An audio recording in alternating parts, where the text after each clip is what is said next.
Okay, hey, what's up everybody? It's Skelly Monster. Just cut to the quick. This video is going to be a tutorial on how to make mud effects for your Warhammer 40k videos.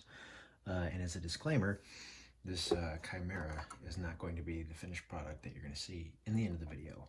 I was getting ready to edit everything, and then my computer and my phone simultaneously dumped the first half of the video. So the finished product is going to be a Hellhound, not a Chimera. But I was just doing this for demonstration purposes anyway.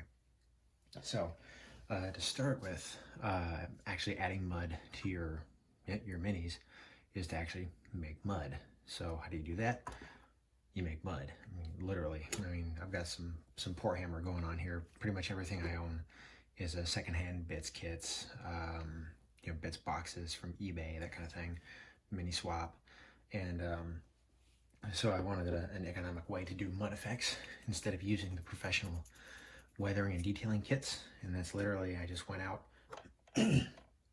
pardon me, I literally just went out into my yard when I was living in Florida, grabbed a couple of scoopfuls of sand,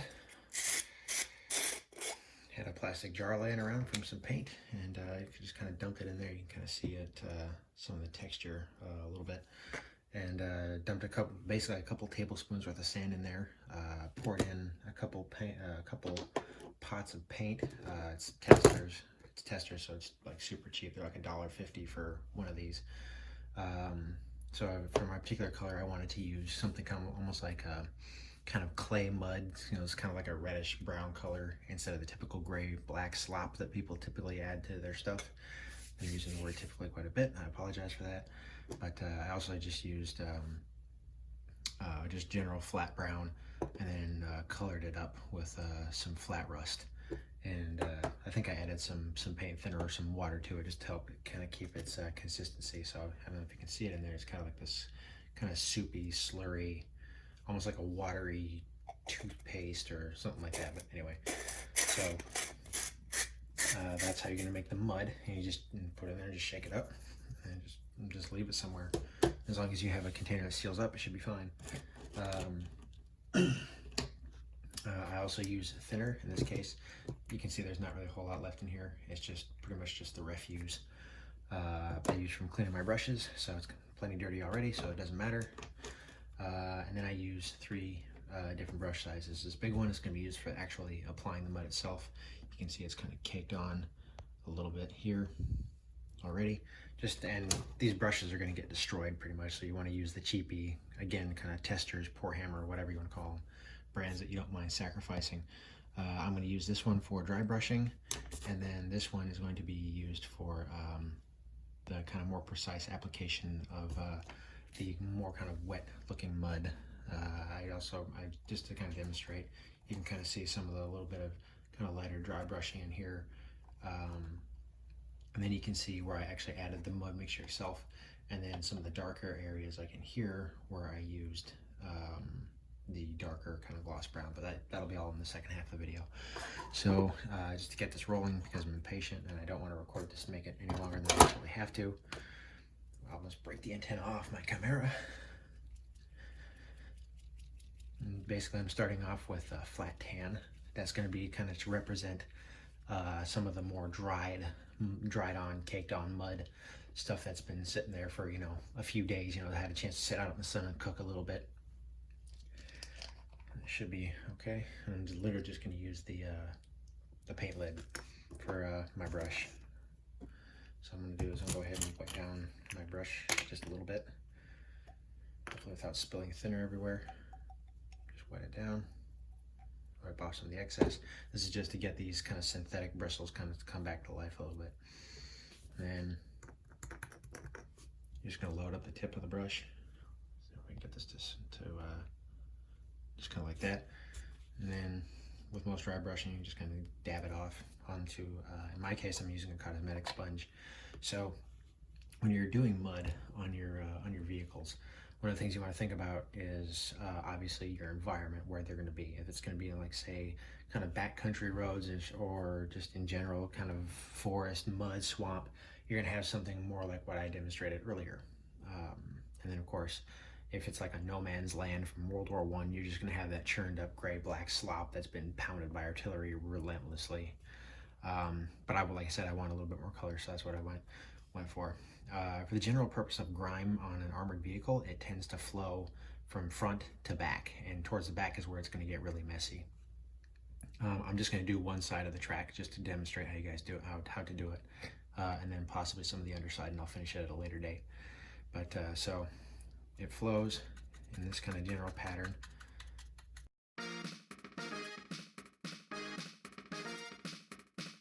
And you can kind of see it's starting to collect a little bit here over around the edges of the tracks. So we're going to go ahead and do those next. You'll notice this Chimera has track guards, so I'm going to avoid putting mud pretty much anywhere these track guards cover, because I mean it doesn't make sense to have 2 tons of mud sitting up in here where there's no track to deposit it. So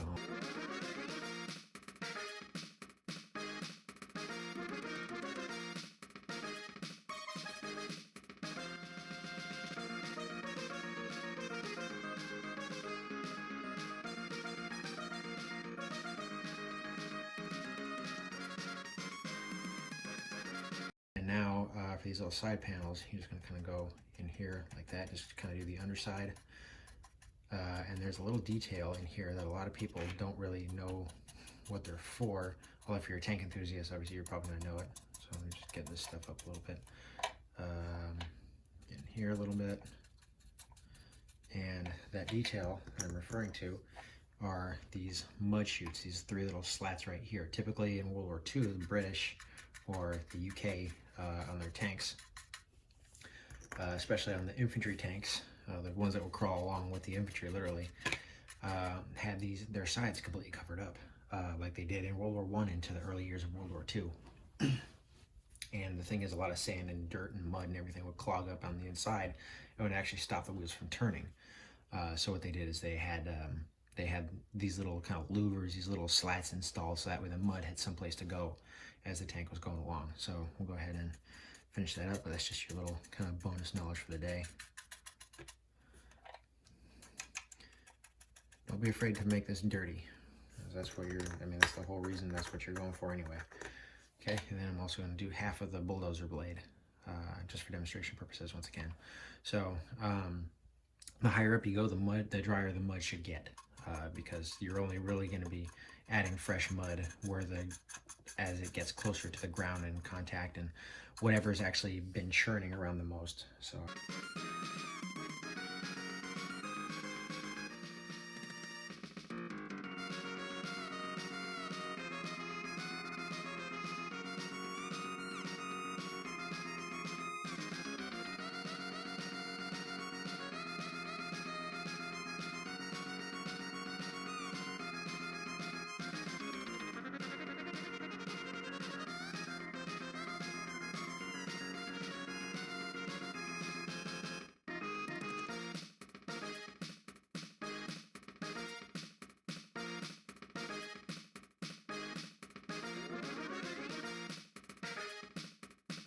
Now we can do the actual sand. So this is pretty easy because you're trying not to be neat. You're trying to make it look relatively messy, but not making it seem like the tank is absolutely drowning in mud. I mean, unless that's what you're going for, to each their own. But the mud is only going to be, generally speaking, where the vehicle contacts the ground the most and wherever the tracks essentially kind of run by. So you can kind of see that slop. And you can see, kind of scoop it off onto the stuff. You just go in there and just kind of scoop it out. And because it's got paint embedded in it, once this stuff dries, make sure these las arrays don't get nailed too much. Once the paint dries, this stuff really won't move. So I'm going to be kind of judicious a little bit, try to be careful about those las arrays. Scoop, scoop, scoop. And then slather it on. Hold this from the back a little bit better. Kind of work it into the track folds. And because this thing has track guards, those track guards are actually going to prevent some of the mud. It's going to make some of the mud clog up in there. I just got done slathering up that lazarite, but whatever. We'll say that guardsman was a little too low, so I just went in and kind of chunked it up in there inside that track guard, right in there. So again, we'll just kind of slather it along, have it kind of going wherever the tracks go. And as that dries, we can wipe it off. Same thing with these kind of hydraulics in the back, because they're hanging down a little bit lower. They're probably going to get dragged through a little bit, especially if the underside is coated in mud. Just keep working that on the underside of those tracks. Get all nice and sandy, muddy.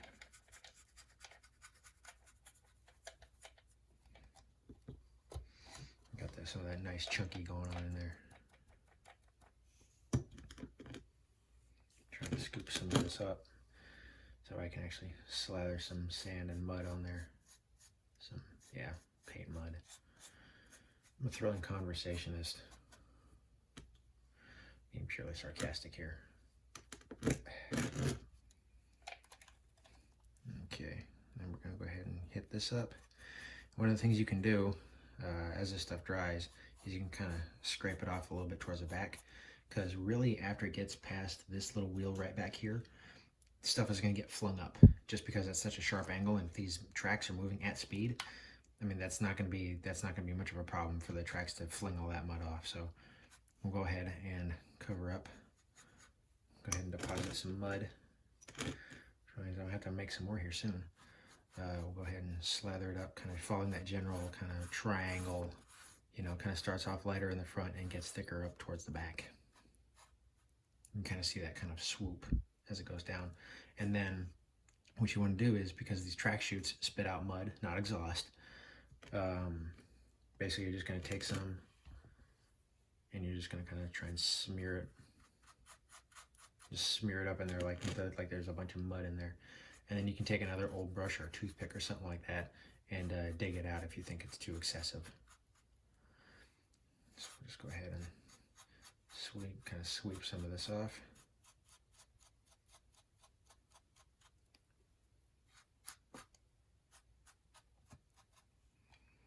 Okay, that should be pretty good.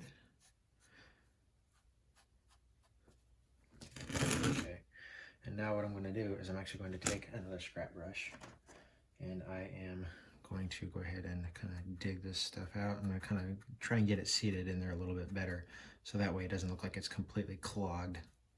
I mean, even though it is pretty much completely clogged.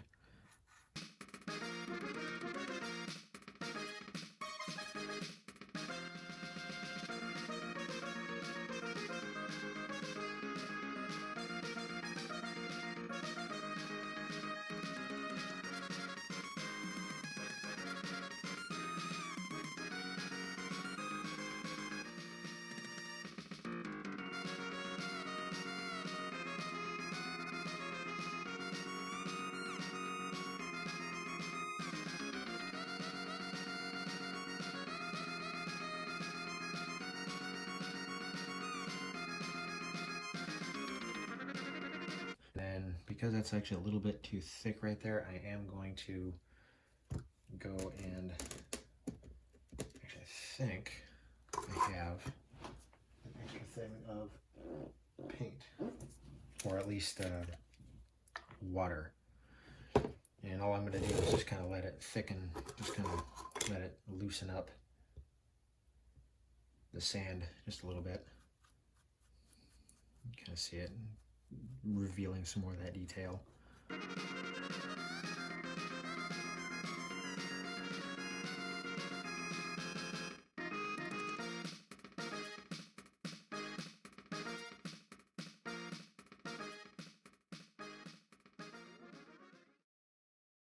Really the only thing to do from here now is to wait for this stuff to dry and then continue on with the next steps. Okay, so this stuff has been drying for about 24 hours now.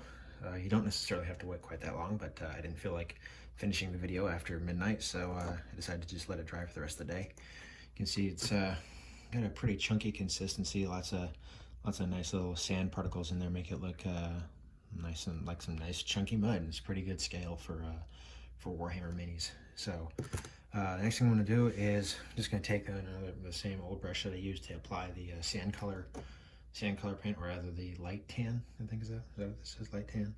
Flat tan. Okay, I'm just going to apply this. I'm just going to do a little bit of dry brushing. Dab this off to make sure I don't have too much, and I'm just going to dry brush over some of these raised areas.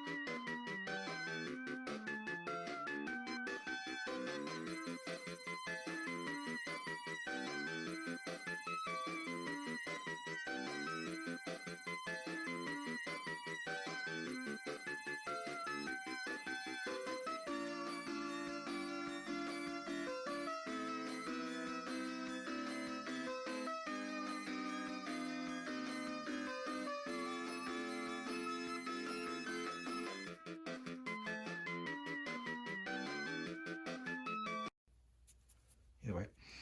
Okay, that's that. That's going to be it for that.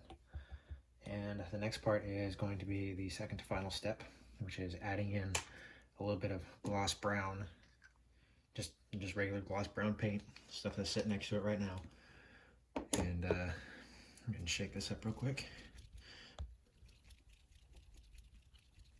Sorry if the camera's been out of focus a little bit. I'm trying to make sure that it stays in focus. I'm literally just going off my phone, so it can be a little irritating to work with sometimes.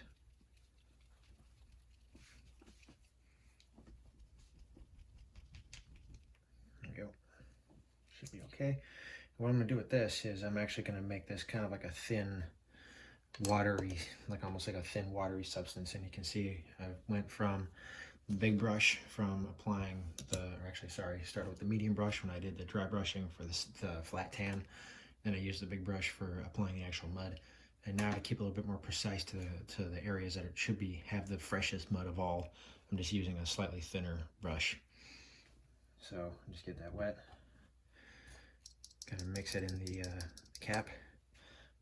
And I'm not too worried about mixing contaminated thinner with this stuff, just because it's going to look dirty anyway. And with gloss brown paint, it's going to be kind of hard to see any contaminants in it anyway. So then literally all I'm going to do is I'm just going to go ahead and brush this over the tracks.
That should be it.